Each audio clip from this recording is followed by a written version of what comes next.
जय Jagannath friends, good morning all, welcome to our channel. So friends देखो आमर काली 9 तारिख जो आरआई एग्जाम सरी जाइए तार क्वेश्चंस जहाँ मिली मुझे आम फास्ट शिफ्ट आपन को प्रोवाइड कर देती एवं थर्ड शिफ्ट आप सेकेंड शिफ्ट आपन नहीं आसवि। सो देखो थर्ड शिफ्ट कौन आसाला फास्ट टाइम इंग्लीश रू स्टार्ट करवा। सो माने देखो इंग्लीश ओडिया आउ मैथ एगुड़ा कौन माने सेम से प्रोसेस ही फॉलो करुँच से टाइप फॉलो करुँच। तो आपाई बेसी ओरिड हबार ना से खाली देखो कौन कौन टाइप आसी माने मुझे गोटे कहीदे ओभरऑल थीम आउ टोन पचारूँ आमर कौटा पैसेज जो 5टा क्वेश्चन आसूसी ता सहित से पैसेज रे भी आंटोनिम आउ सिनोनिम भी बेले बेले पकई दूची। तापर active and passive voice direct indirect speech आउ वन वर्ड सब्स्टिट्यूशन काली आसला गोटे थर्ड शिफ्ट रे कौन रेजुविनेटर आसला बुझेगा जोटा कि आंसर हम रेजुविनेट। इडियम आसला ब्रेक द आइस जानी सेटा ब्रेक द आइस इडियम आसला माने सेटा तार आंसर हो पार कि अलग थिला ब्रेक द आइस आंसर कौन जहाँ है आप जानीपे। तापर आंटोनिम आउ सिनोनिम आसला आउ PQR सेंटेंस अरेंजमेंट। सो इंग्लीश आमर सब बेले से प्रोसेस फॉलो करुँची ये जो 3टा मुझे कहली English Odia math. Next Odia देखा से ओडिया कौन तत्सम तद्भव आसो कि अनुच्छेद अनुच्छेद तो निहाती आसूची अव्ययरू आसूची रूढ़ी लोकवाणी तो मस्ट जोटा कि 2टा क्वेश्चन पड़ुची आउ अनुवाद जोटा कि ट्रांसलेशन सेमती 2 ରୁ 3टा क्वेश्चन पड़ुची आउ विशेष्य विशेषण। अच्छा बेले बेले कौन पकई दूची आमर जो प्रतिशब्द आउ विपरीत शब्द यहाँ बेले बेले पकई दूची। नेक्स्ट देखिए रीजनिंग। रीजनिंग तो सही सेम सिटिंग अरेंजमेंट रू 2 टाइप्स रो पकाउची जोटा कि आमर सर्कुलर सिटिंग अरेंजमेंट आ गोटे है लिनियर अरेंजमेंट। आ पजल तो जानी सारी पजल कौन आसूची जोटा आमर वीक बेसिस रे बा मंथ बेसिस रे बा डे बेसिस रे आउ गोटे आसूची कौन आमर जो फ्लोर एमती नहले बॉक्स पैटर्न बुझेला। तापर कोडिंग डिकोडिंग आसूची ब्लड रिलेशन आसूची ब्लड रिलेशन 2 टाइप्स रो आसूची गोटे स्टेटमेंट वाइज आसूची नहले गोटे आमर जो मैथमेटिकल एक्सप्रेशन विषय रे आसूची जोटा कि A minus B means A is the father of B तारे B divided B plus C एमती B plus C means B is the wife of C एमती। आउ आसूची कौन अल्फाबेट सीरीज आसूची अल्फाबेट सीरीज नंबर सीरीज आला syllogism. So यही related आसूची रीजनिंग से इजी ही पकाउची रीजनिंग एत ओरिड हबार ना खाली जो सिटिंग अरेंजमेंटा कौन से टिके जो स्टेटमेंट बेसिस रे जोड़ा पकई दूसरी टिके लेंथी पकाउची आपण से हिसाब से टिके देखिकी ताकू टाइम दे करेंगे। आउ गोटे डायरेक्शन भी पड़ुची डायरेक्शन किछि किछि शिफ्ट रे पड़ी आछी हमरो कोन रीजनिंग। नेक्स्ट देखिबा मैथ सेक्शन तो सही कहितली एबे मैथ जहाँ जो ठू क्वेश्चन आसूची सेठू ही सी सब बड़े पकाउची। प्रॉफिट एंड लॉस आसला टाइम एंड वर्क आसला mensuration percentage square root mean mode median simplification percentage geometry speed time speed distance जोटा ट्रेन बेसिस रे पकई दूची ट्रेन रो इक्वेशन लिनियर इक्वेशन जो पकई दूची बा इक्वेशन रो रूट गुडा पकई दूची इक्वेशन रो रूट्स पार्टनरशिप रू आछी तापरे ऑल सेम टाइप तामाने सब दिन सही सेम टाइप ही फॉलो करूची मैथटा हमर। एबे देखो कंप्यूटर सेक्शन एठी टिके चेंज करूची जस्ट को 3-4टा क्वेश्चन कंप्यूटर टिके चेंज करूची नले सी भी सही पैटर्न फॉलो करूची।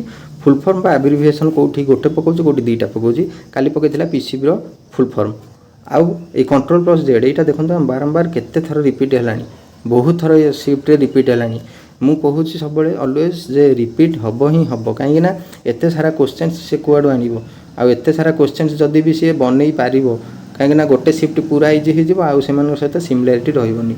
सो सेति पई आपण डेली एनालिसिस देखंतु आ जो टॉपिक रो होची सेही टॉपिक ऊपर ही फोकस करी जानतु गारंटेड आपनकर परीक्षा बढ़िया हो। अच्छा वर्ड रू आस्तिला गोटे कोन कॉपी पेस्ट रिलेटेड वर्ड रू आस्तिला किंबा कोठू आस्तिला से कहउतले जे सारे गोटे कॉपी पेस्ट आस्तिला मते लागुची वर्ड रो हेतिबो। देन एक्सेल रो आस्ति प्रैक्टिकल बेसिस रे आ Excel Word Excel PowerPoint एगुडा सब आस्ति प्रैक्टिकल बेसिस रे आ software related question.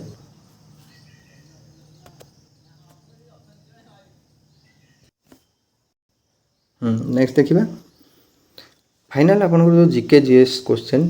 So third shift मुझे ही कलेक्ट करी आउ से भाईंकर मन नाला देखो जहाँ हो जहाँ आप कमेंट सेक्शन रे टिके मेंशन करदेबे कौन कौन Which ministry banned tobacco selling within 100 yards of educational institutes?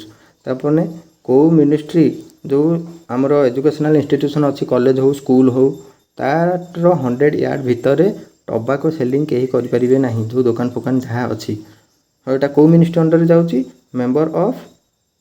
Ministry of health and family welfare department, ଯେଉଁଟାକି ଆମର ଗୋଟେ କେଉଁ ଆକ୍ଟ କୋପଟା ଆକ୍ଟ ଏଗେନଷ୍ଟରେ ମାନେ କୋପଟା ଆକ୍ଟ ବେସିସ୍ରେ 2003ରେ ଆସିଥିଲା।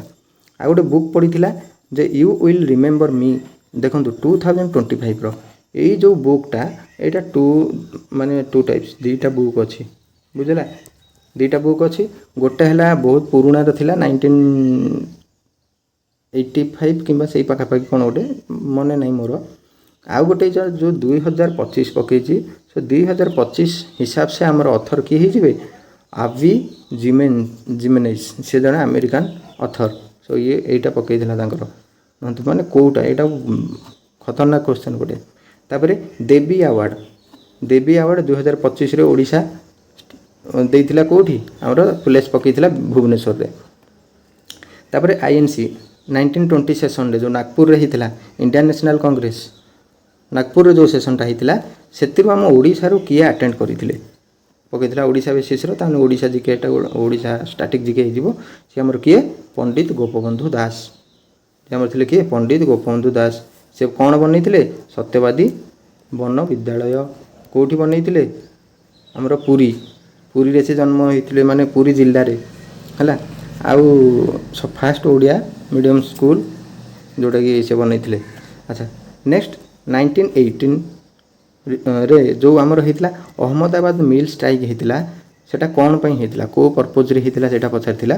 ଯେଉଁଟାକି ଆମର କିଏ? ଗାନ୍ଧିଜୀ ସେଠି ଆସିକି ଯେଉଁ କ'ଣ କରିଥିଲେ ସିଏ ସେଠି ଯୋଗ ଦେଇଥିଲେ। ସେଟା ହେଲା ଆମର କ'ଣ ନା ଅହମ୍ମଦାବାଦ ମିଲ୍ର ଯେଉଁ ଲେବର ମାନେ ସବୁ ଷ୍ଟ୍ରାଇକ୍ କରିଥିଲେ କ'ଣ ନା ୱିଡ୍ରଲ୍ ଅଫ୍ ପ୍ଲେଗ୍ ବୋନସ୍। ଏ ଯେଉଁ ପ୍ଲେଗ୍ ବୋନସ୍ ରହୁଛି ତାର ଯେଉଁ ୱିଡ୍ରଲ୍ କରିଦେଇଥିଲା ସେଟାକୁ ତା ଏଗେନଷ୍ଟରେ ସେମାନେ ସବୁ ତାଙ୍କର ଯେଉଁ ଏମ୍ପ୍ଲୟି ବା ଲେବର ସମସ୍ତେ ସେଇଟା ଷ୍ଟ୍ରାଇକ୍ କରିଥିଲେ। କେଉଁଠି? ଆମର ଅହମ୍ମଦାବାଦ ଗୁଜୁରାଟରେ ହେଲା। ଯେଉଁ ମିଲ୍ ଥିଲା ତାଙ୍କର ଖେଡ଼ା ସତ୍ୟାଗ୍ରହ ମନରେ ଥିବ ହେଲା ସେମିତି। ହଉ ତାହେଲେ ଏତିକି ହିଁ ଥିଲା ଆମର ଥାର୍ଡ଼ ସିଫ୍ଟର ଆନାଲିସିସ୍। ପିଲାମାନେ ତ କହୁଛନ୍ତି ଯେଉଁମାନେ କି ପାଖାପାଖି 80 ସମସ୍ତେ କରିଛନ୍ତି ଆଭରେଜ୍ ହେଲା। ସେଫ୍ ସ୍କୋର ବି ହେଇଯାଇପାରେ 80 ଆରାମସେ ହେଇଯିବ। ସେଫ୍ ସ୍କୋର ଆପଣ ଯଦି 80ଟା କରେକ୍ଟ କରୁଛନ୍ତି ତାହେଲେ ହେଇଯାଇପାରେ। ଆଚ୍ଛା ଦେଖନ୍ତୁ ଆପଣମାନେ ଯିଏ ଏକ୍ଜାମ୍ ଦେଉଛନ୍ତି ଟିକେ ଆପଣଙ୍କୁ ଗୋଟେ ରିକ୍ୱେଷ୍ଟ, ଆପଣ ଏଇ ଯେଉଁ ଆମର ଏଇଟାର ହ୍ୱାଟ୍ସଆପ୍ ନମ୍ବର ବା ଏଇ ଟେଲିଗ୍ରାମ୍ ଚ୍ୟାନେଲରେ ବି ଜଏନ୍ କରିଯାଆନ୍ତୁ। ଏଇ ନମ୍ବରରେ ହିଁ ଆପଣ ଯଦି ଟେଲିଗ୍ରାମରେ ଯାଇକି ସର୍ଚ୍ଚ କରିବେ ଜଏନ୍ ହେଇପାରିବେ, ନହେଲେ ହ୍ୱାଟ୍ସଆପ୍ରେ ଏଇଟାକୁ ଆପଣ କ୍ୱେଶ୍ଚନ୍ ସେଣ୍ଡ କରିପାରିବେ ଆପଣଙ୍କ ସିଫ୍ଟର ଆଜି କ'ଣ ପଡ଼ିଥିଲା, ଯେଉଁଟାକି ଆମକୁ ଆନାଲିସିସ୍ କରିବା ପାଇଁ ଭଲ ହେଲ୍ପଫୁଲ୍ ହେବ। ଆଉ ଯେଉଁମାନଙ୍କର ଆଗକୁ ଆସୁଛି ସେମାନଙ୍କୁ ବି ହେଲ୍ପଫୁଲ୍ ହେବ। ସୋ ଯେଉଁମାନେ ଟିକେ ନୂଆ ଦେଖୁଛନ୍ତି ଭିଡ଼ିଓଟାକୁ ଗୋଟେ ବଡ଼ ରିକ୍ୱେଷ୍ଟ ମୁଁ କରୁଛି, ଛୋଟ ରିକ୍ୱେଷ୍ଟ କହିବି, ବଡ଼ ତ ବେଶୀ ନୁହେଁ, ଯେ ଟିକେ ସବସ୍କ୍ରାଇବ୍ କରିଦିଅନ୍ତୁ, ଗୋଟେ ଲାଇକ୍ କରିଦିଅନ୍ତୁ, ଆଉ ଗୋଟେ ସେୟାର କରିଦିଅନ୍ତୁ ସମସ୍ତଙ୍କୁ, ଯେମିତିକି ସମସ୍ତଙ୍କ ପାଖରେ ଏଇ କ୍ଲାସ୍ ପହଞ୍ଚି ପାରିବ ଆଉ ସମସ୍ତେ କିଛି ଆର ପ୍ରଫିଟ୍ ପାଇପାରିବେ। ତ ପିଲାମାନେ ନିଜ ପଢ଼ାପଢ଼ି ଜାରି ରଖନ୍ତୁ, ଏକ୍ଜାମ୍ ପାଇଁ ଓରିଡ଼ି ହୁଅନ୍ତୁନି। ଆଉ ଅଳ୍ପ ଦିନ ଏକ୍ଜାମ୍ ରହିଲା, ଆରାମସେ ଏକ୍ଜାମ୍ ବଢ଼ିଆ ହେବ। ଭଲ ତ ଦେଖୁଛନ୍ତି ପାଟର୍ନ ତ କେମିତି ପଡ଼ିଗଲାଣି, ଏବେ ସେଇ ଉପରେ ଫୋକସ୍ କରନ୍ତୁ, ଏକ୍ଜାମ୍ ଆରାମସେ କ୍ଲିୟର ହେବ। ସୋ ପଢ଼ାପଢ଼ି ଜାରି ରଖନ୍ତୁ, ନିଜ ଦେହର ଟିକେ କେୟାର ନିଅନ୍ତୁ। ଥ୍ୟାଙ୍କ ୟୁ ଅଲ୍, ଜୟ ଜଗନ୍ନାଥ।